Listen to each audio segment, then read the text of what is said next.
house was near enough on this corner here, you know, number 10, which was in the left-hand corner coming down from the road there with a brick wall going across the road like, you know, cul-de-sac.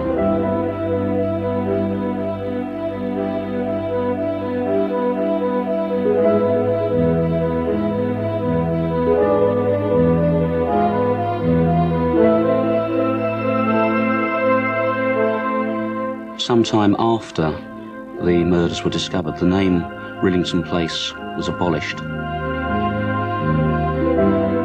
A petition was received from the then residents of Rillington Place, who didn't like, quite understandably, the associations of living in that particular road. Some didn't see any harm in it staying as it was. A gentleman who ran a window cleaning service said, "I noticed that the name of Rillington Place is to be changed to Ruston Close. The original name has never done my business any harm to date, but the printing costs involved by the changing of the name is going to cost something like £11.13 shillings. Am I therefore entitled to anything towards this cost from the council?"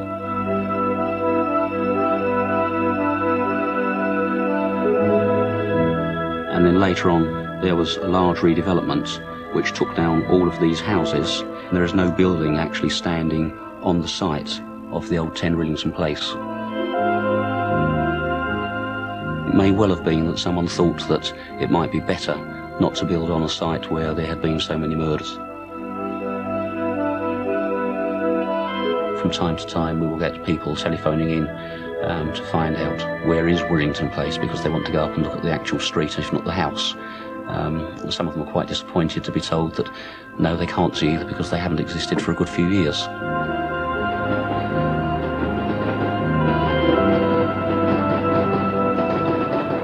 You still get letters come up for him. John, Reginald, Halliday, Christie, you know, 10 Rillington Place, you know, still on their mailing list.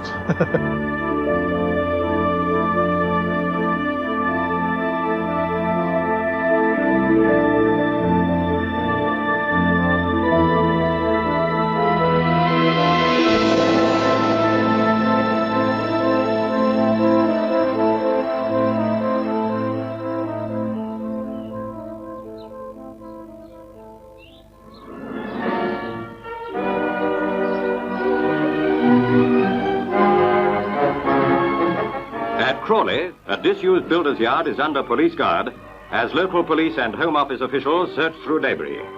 Gruesome discoveries are brought to light. Detectives uncover what are thought to be human remains.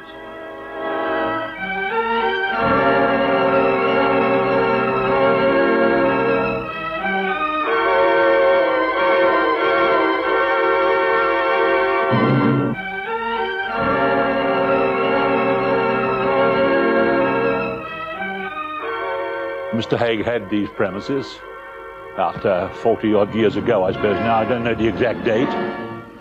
And here he made it so infamous by shooting ladies and cutting up the bodies.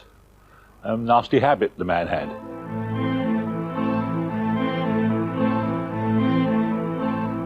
When we took over, on the left-hand side here, there were a couple of those acid vats. Those large glass containers that contained acid. There was an enormous galvanized vat that he put the parts of these unfortunate people in. The acid itself he had to get rid of. There were no drains around.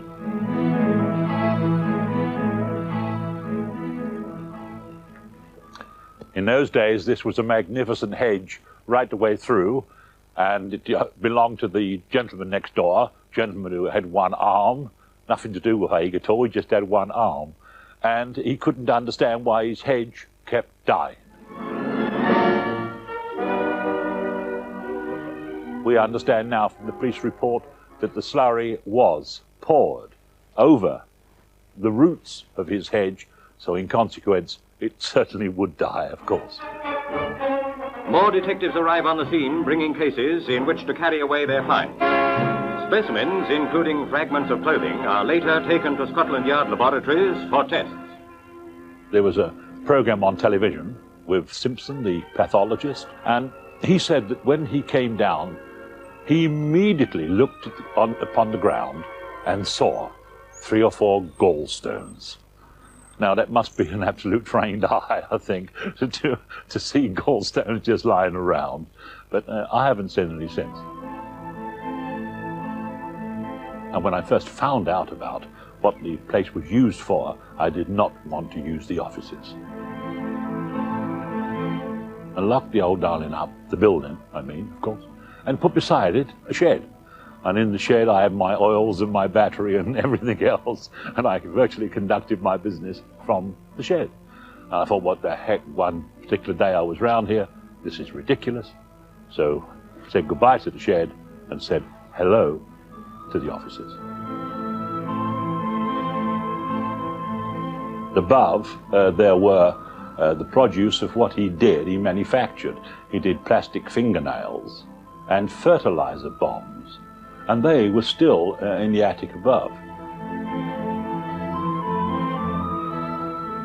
Really, what comes to my mind is compatibility.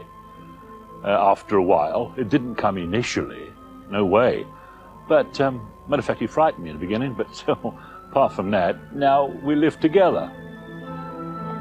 I can't blame this building for someone's diabolical habits. It was built as offices, it is offices today, and I'm happy with it.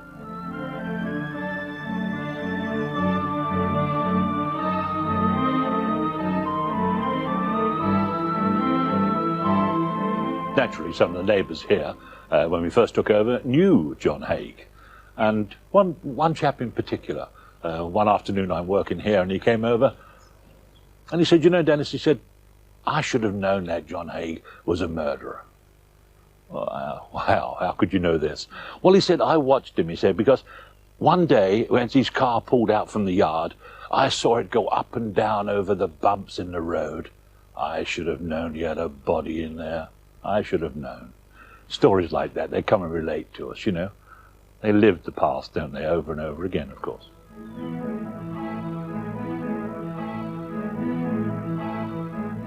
We still actually get postcards saying it's Haigh's birthday. I don't know why, but those things do happen, still happen today.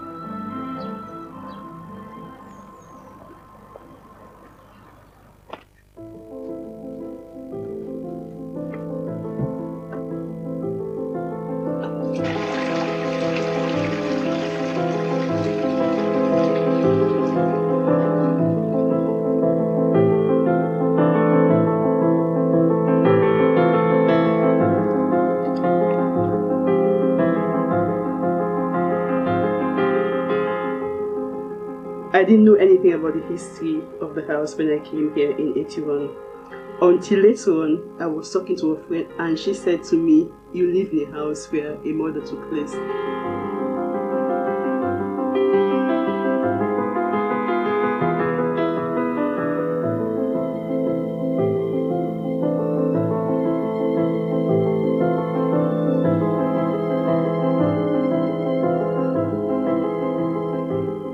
It was a man named George Smith who used to marry rich ladies and then kill them in the bath.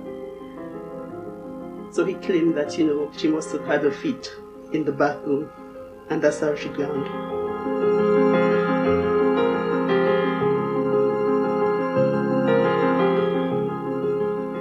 When I heard, I didn't really like the sound of it. And I thought that he was quite mean, like going around marrying women and then killing them. He happened to have used the name Williams and Rose as aliases in the past when he got married to other women. It's quite a coincidence because my name is Rose Williams and the owner of the house happens to be James Smith. The bath was moved to Madame Tussauds. And funny enough, I did see it when I went to visit Madame Tussauds. But of course, it never occurred to me that I will be moving or living in a house where that bath had been. You have your imagination increases when you're on your own.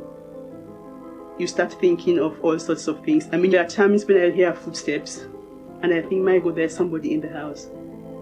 And I get myself into a state. one of my friends actually said that her house was built over a graveyard. So when I heard that, it made me feel more comfortable about it. Sometimes I think if her spirit does exist here, she is more like a guardian angel. She does look after us. And to have been killed that way, it's never going to happen to anybody else.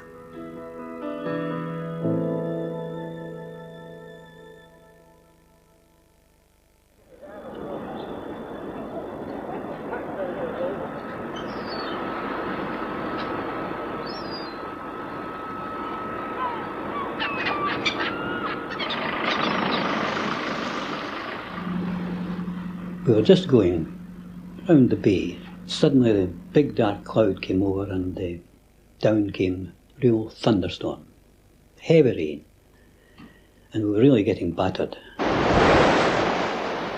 And I said to David, head for the Ross, which we did, and eventually managed to get the boat moored at the Ross.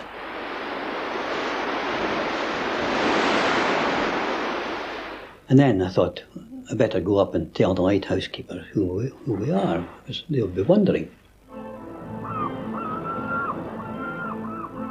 I knocked on the door, no answer, but I carried on and went into the bedroom. And when I opened the bedroom door, of course, I got a tremendous shock because there was a gigantic pool of blood on the floor. The figure in the bed was covered up. He had a towel, very blood-stained towel over the head.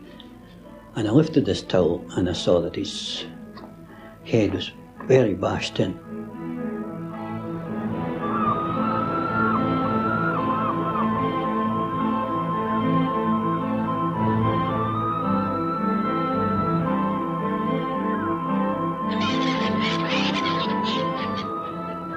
Oh, it was a big shock to Kakubri. It seemed such a stupid murder. For so little money, there wasn't hardly any money involved at all. And a murder like that on an island in a lighthouse discovered by a chance sailor, this was all a great story. It even reached America. Phantom killer of the lighthouse. The trim little yacht was like a cork on the turbulent waters. Grim-faced and anxious, Thomas Robertson Collin gripped the helm and steered towards the open ocean ahead.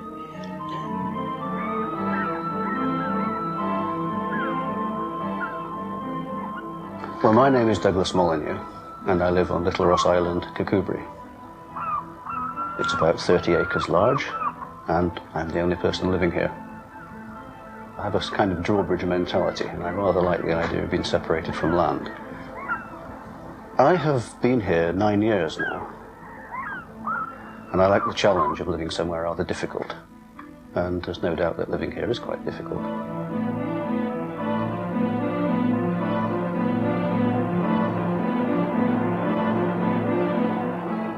It is sometimes desolately quiet. You can hear nothing but wind for days on end. And the sound of wind actually gets quite wearing after a while.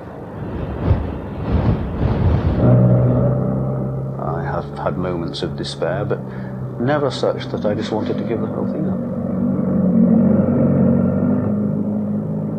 When I first came here, I had no knowledge of the murky past of the lighthouse cottages. It was subsequent to moving in, really, that I learned that a murder had taken place here. It may have been instrumental in me being able to come here, insofar as perhaps having a murder being committed here deterred others from coming here, and that was why the place was still empty. It certainly hasn't put me off, but I am aware that it has taken place, and so perhaps I treat the house with a little more reverence than you would treat just any building, because someone lost their life here in tragic circumstances. When I first came here, I did think perhaps that a bit like arsonists, do murderers ever revisit the scene of their crime? And if this chap ever comes out of jail, would he want to come back to Little Ross and see if there's anybody else he could bump off? I soon put that aside when I learned that he'd committed suicide. That was quite a relief, I suppose.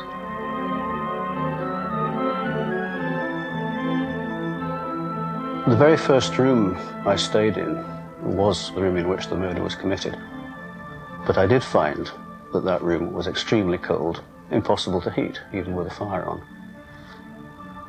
And it was partly for that reason that we decided that we would demolish that room effectively.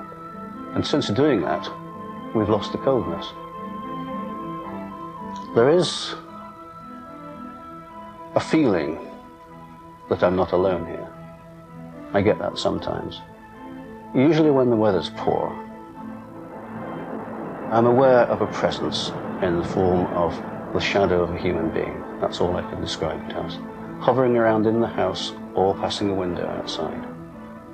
And it's more than just the shadow of a seagull against the sun or something like that. It's the sort of thing that makes you look up from whatever you're doing and be prepared to greet someone, but then find there's nobody there.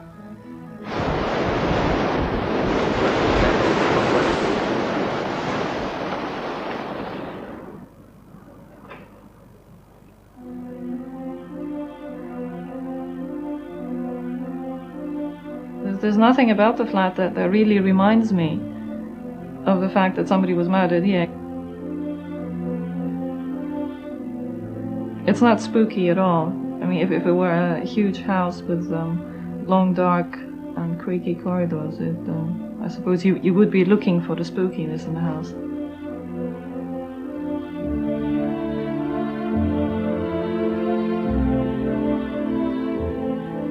My mother stayed here. She was quite intrigued, you know. I told her that, you know, there was this playwright. He'd been murdered here by his lover, and his head was beaten, was crashed open by a hammer.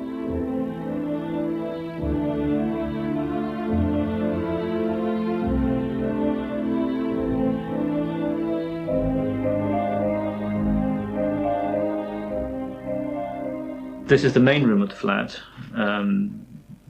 It is a studio, so this is obviously the bedroom as well. And the living room. Yeah. And the reception. Exactly. The bathroom is essentially the same as in Orton's day. The bath and the loo were here. It's space to escape from each other. I can imagine at the time it must have been very claustrophobic, because apparently Joe Orton was inside writing, and he was here with his partner all the time. Can we go past the theatre? Oh, no, I knew you'd say that. I knew. This is supposed to be my night. Actually, I just want to get out of this fucking room. I'd better have my Valium now.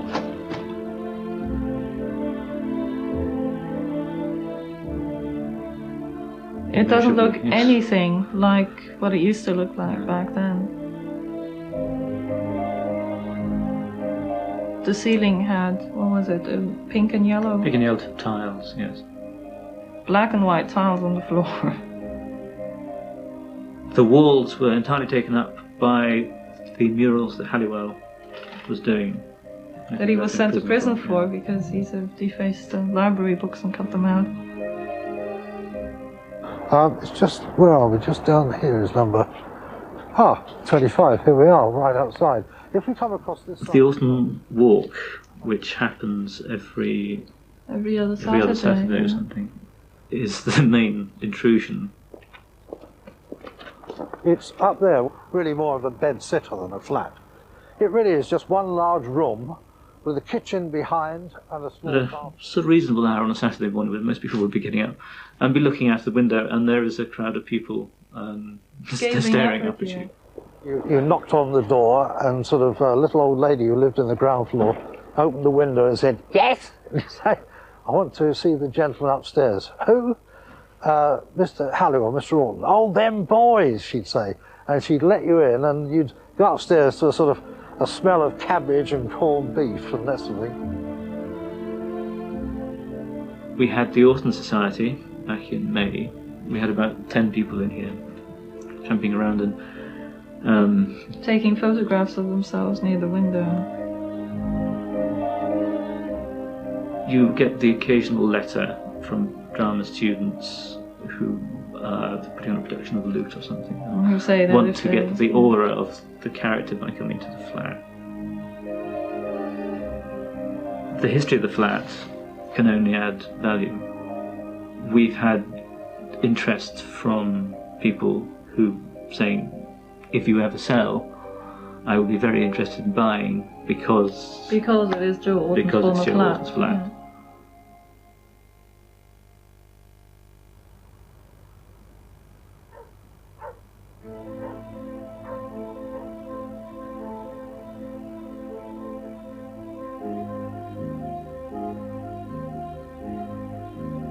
This is number 21 Cranley Gardens, where we are now, and over the fence is number 23, where Dennis Nilsen did all his activities. I've lived here since 1950, so of course I was around during that time.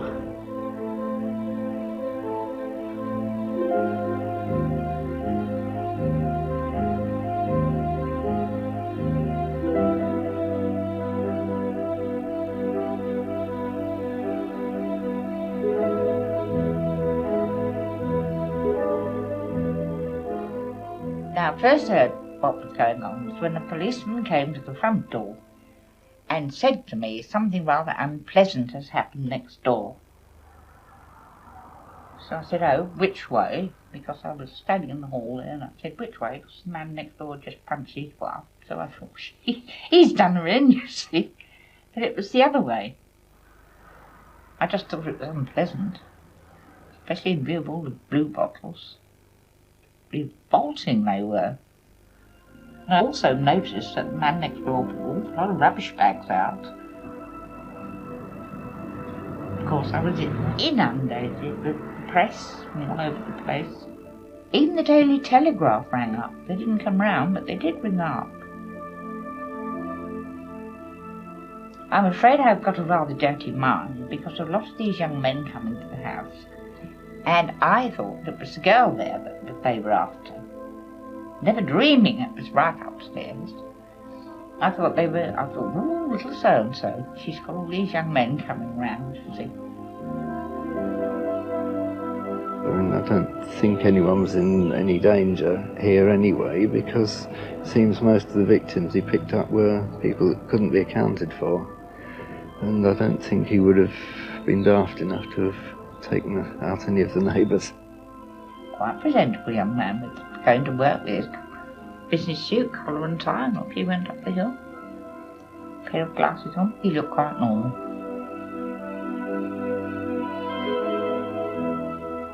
I sort of nodded to him and said hello.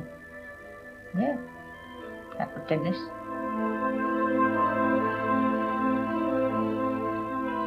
We had, in fact, more trouble with ghouls for a while after the events finished than we ever did with the press or the police.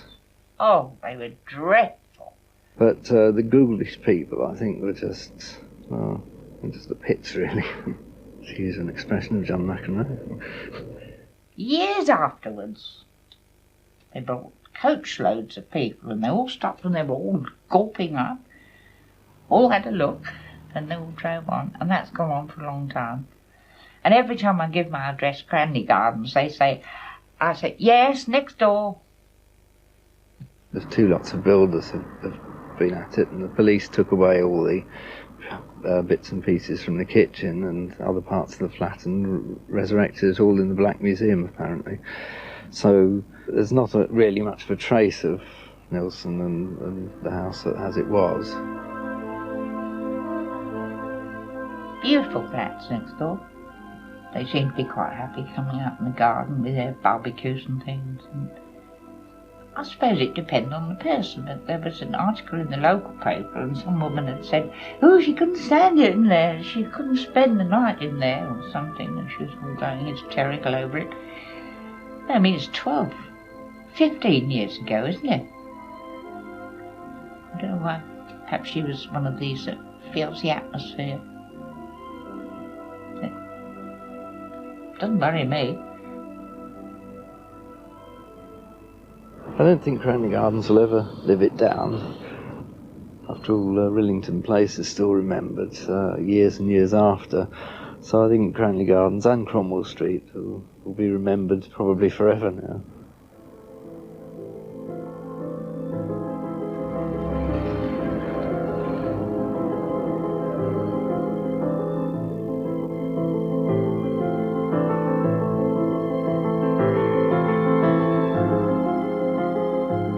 There has been speculation about whether the name of the street should be changed. If the people who live in Cromwell Street want the name changed, then we will very likely do something about it. We believe that the only thing that should happen to 25 Cromwell Street is that it should be completely demolished.